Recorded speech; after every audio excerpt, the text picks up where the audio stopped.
The war between humans and rats has been going on for 10,000 years. Rats are still winning. There is an animal living within 50 feet of you right now. You probably don't know it's there. It knows you're there. It knows your schedule. It knows when you sleep. It knows where you keep your food. It has been watching human beings do exactly what you're doing right now for 10,000 years, and in every single civilization that has ever tried to get rid of it, it has outlasted them. The rat. Not a metaphor. Not a symbol. The actual animal. And before you tell yourself this doesn't apply to you, that you live somewhere clean, somewhere modern, somewhere that has solved this problem, I want you to know something. New York City spends over $400 million a year trying to control its rat population. London has been fighting rats since the Romans arrived. Tokyo, Mumbai, Sao Paulo, Cairo. Every major city on Earth is losing the same war. And it started the moment your ancestors made one decision they could never take back. Part 1. Before the war. Here is something that will change how you think about every rodent you've ever seen.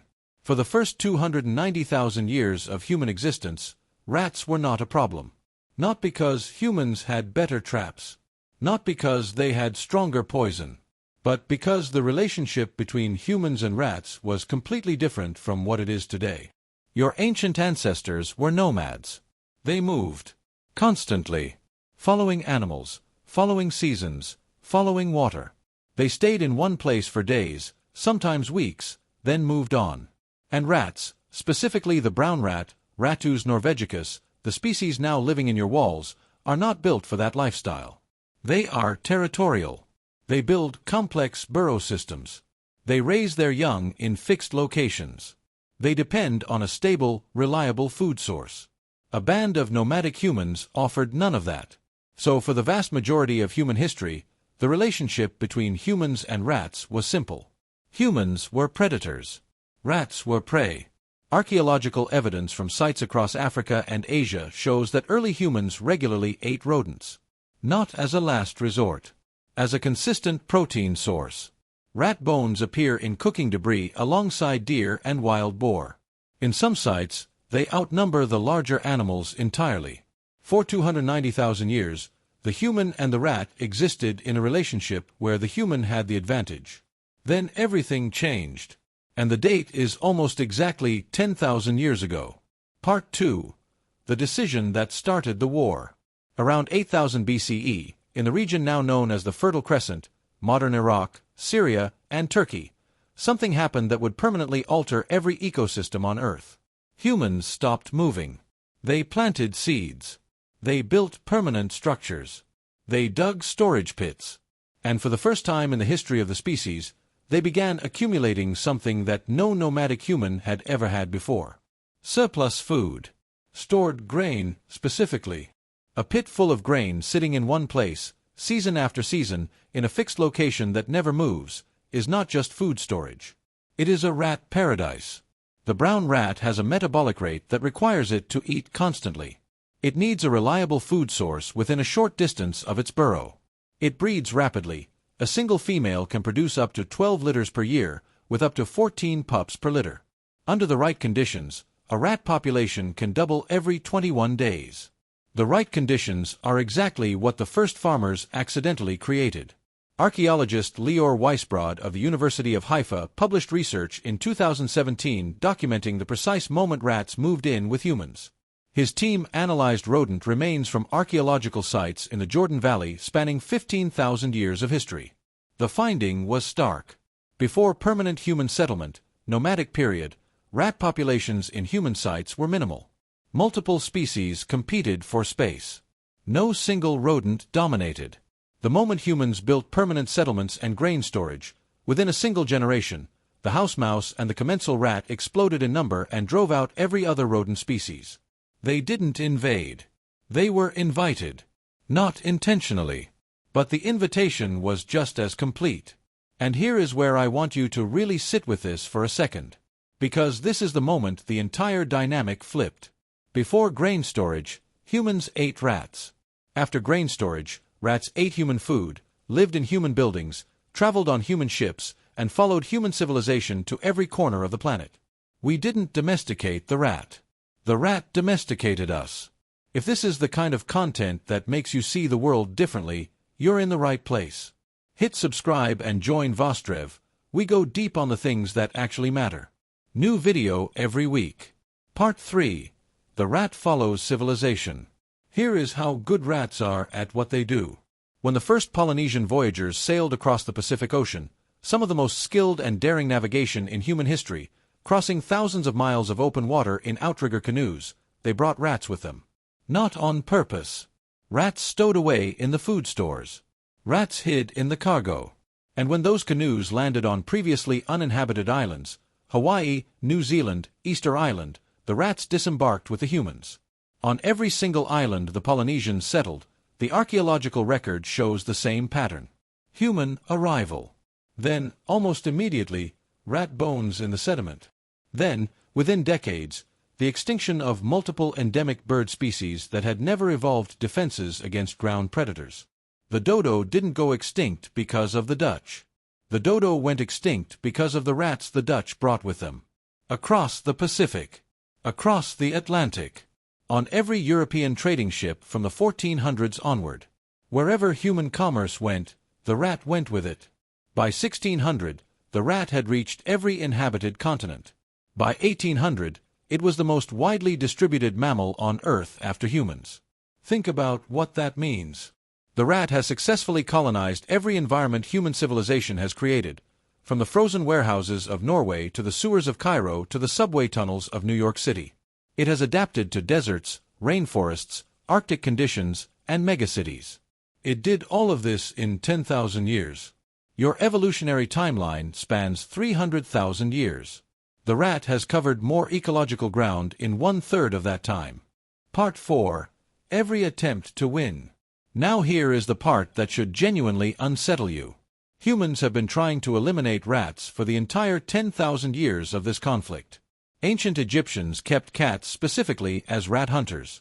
It worked, partially, temporarily. The Romans employed professional rat catchers. Medieval Europe built rat-proof grain stores with elevated floors and metal-lined walls. The British Empire declared war on rats multiple times across multiple centuries. In 1894, New Zealand offered a government bounty on rat tails. Farmers began breeding rats to collect the bounty. The rat population increased. In 1902, the colonial government of Hanoi introduced a rat bounty program. Vietnamese citizens began cutting off rat tails and releasing the rats to breed more rats and collect more bounties. Within months, the city's rat population was larger than when the program started. In 1958, Mao Zedong declared the rat one of the 4 pests and mobilized the entire population of China to exterminate them. Hundreds of millions of rats were killed. The ecosystem destabilized. Locust populations exploded without rats to control them. The resulting famine killed between 15 and 55 million people. Every strategy, every century, every civilization. The same result. And here's why. The rat does not need to win every battle. It just needs to survive long enough to breed. A single pair of rats, given 12 months and an undisturbed food source, can theoretically produce 15,000 descendants.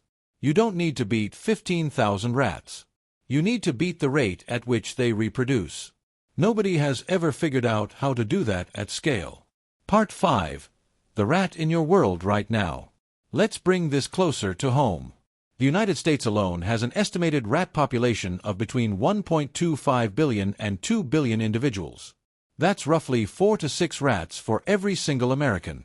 Chicago recorded 50,000 rat complaints in 2023, a number that represents only the rats that were actually seen.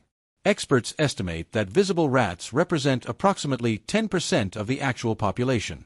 In London, the average distance between any point in the city and the nearest rat is reported to be approximately 6 feet. 6 feet. The infrastructure of modern cities was built for humans. But it was also, accidentally and completely, built for rats. Subway tunnels provide warmth and shelter. Sewage systems provide water and food. The enormous volume of food waste produced by millions of people provides a supply chain that never runs dry. And now the rat has something it has never had before in 10,000 years of conflict with humans.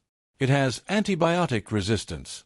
Rats in major urban centers are now regularly testing positive for bacteria resistant to multiple classes of antibiotics. They carry strains of Salmonella, Leptospirosis, and E. coli that no longer respond to standard treatment. The rat that followed your ancestors out of the Fertile Crescent 10,000 years ago is, in your lifetime, becoming something that modern medicine is not fully prepared for. Part 6. What this actually means. Here is the thing nobody says directly. We are not losing the war against rats because we haven't tried hard enough. We are losing it because we built the world they needed.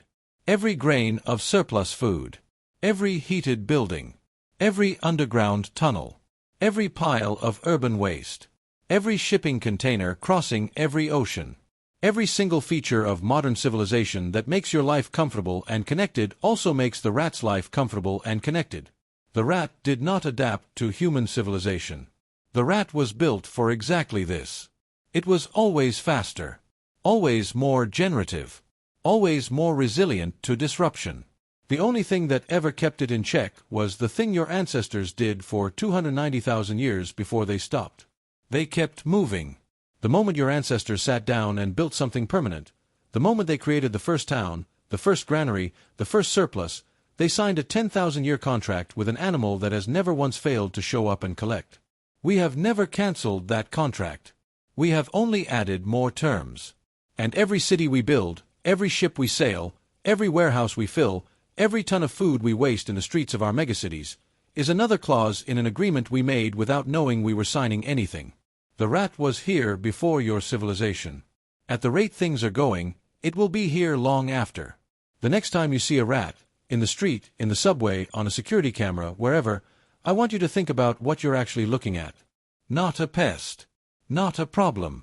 A 10,000-year-old consequence of a decision your ancestors made and never looked back from. And if that thought unsettled you, good. That's what Vostrev is for. Subscribe. Hit the bell. We go places most people don't.